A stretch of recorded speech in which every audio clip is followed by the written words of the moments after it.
मुस्कान जखन देखू अहाँ के मुख पर, हमरा लेल पावनि बनि जाए।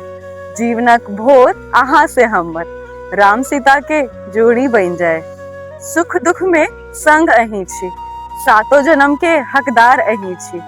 16 श्रृंगार हमर अहीं से अछि, रुसनाय मनेनाय जीवनक आधार अछि। विश्वास हमर अटल रहत, स्वप्न अहाँ के मनोकामना हमर रहत।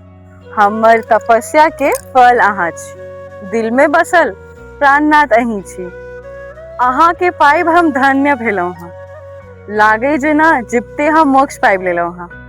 अहाँ के पसंदीदा पियर रंग, देखू हम तो सूरजमुखी के संग। रंग जे हम गेंदा के ओढ़लहुँ, खेत में आय सरसों उपजेलहुँ। पियर ई कनेल के फूल, नहीं अछि एकर कोनो मूल। अंतरात्मा भेल भाव विभोर, हमरा लेल त सब अनमोल। साँझ होइत बाट अहीं के देखी, संध्या वंदन में अहीं के मांगी। पियर रंग में अपने के निहारी, शतरंज के खेल में अहाँ से हारी।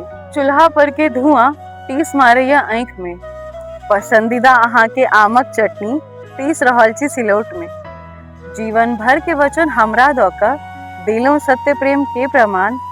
हमर अहीं छी परमेश्वर, हे प्रिय हमरा लेल त अहीं महान। एहि बंधन के हम दिल से निभाएब, अपन ही घर फूल से सजाएब। बन के ढाल हम ठाढ़ रहब, एहि पवित्र रिश्ता के हम मान राखब। विपदा में नहीं पाछू हम हटब, अंतिम सांस तक अहीं के रहब।